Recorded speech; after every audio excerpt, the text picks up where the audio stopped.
The island of Sodor was under a hot spell. The summer tourists didn't mind.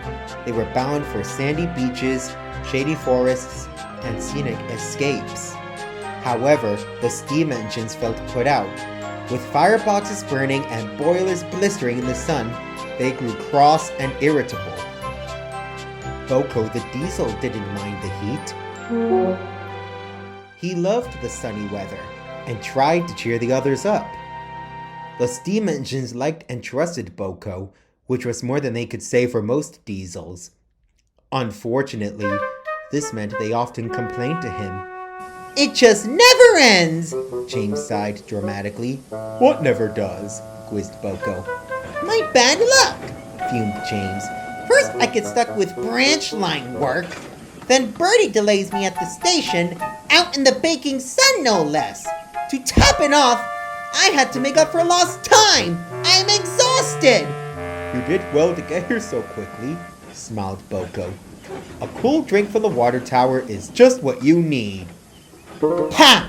sniffed James. "That water's hardly cool when it boils in the sun all day." BoCo didn't say anything more, but he had an odd feeling inside. Later, BoCo brought passengers from Edwards Harbor to the big station. He saw Thomas shunting nearby. "What a nice sunny day! Wouldn't you agree, Thomas?"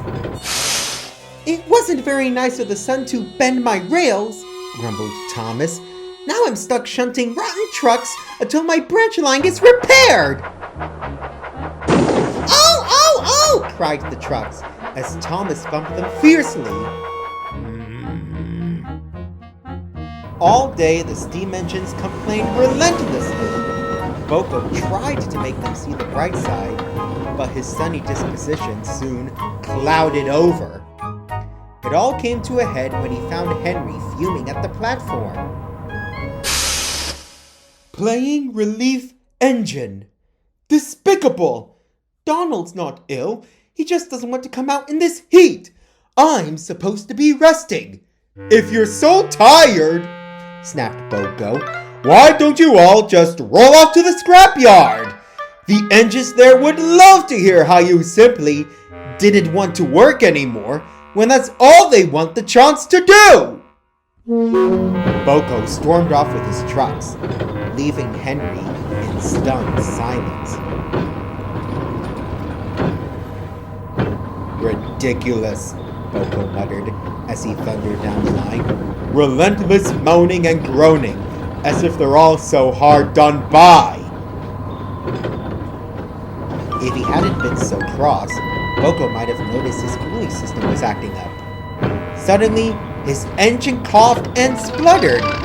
With a bang, BoCo ground to a halt, wisps of black smoke rising from his vents. "That's torn it," said his driver. "That's what you get for being cross. Now I'll have to call for help." BoCo was feeling very sorry for himself when he heard a whistle. Henry had come to his rescue. "I'm sorry, Henry," sighed BoCo. "What I said was horrid and—" "No," Henry cut in. "I'm sorry. We all are. We shouldn't have pushed our problems onto you. You always show us the bright side. It's time we learn to see it. Now let's get you to the works." When BoCo returned, the steam engines greeted him with rapturous whistles and cheers. He was overjoyed and never let bad moods get the better of him again. The steam engines took a page from his book and stopped complaining. Well, most of them. "Filthy rotten trucks," muttered James. "Why do I have to pull them?" "Flying along with a fast goods train is a splendid way to show off your red paint," BoCo grinned. When presented like that, James was rather inclined to agree.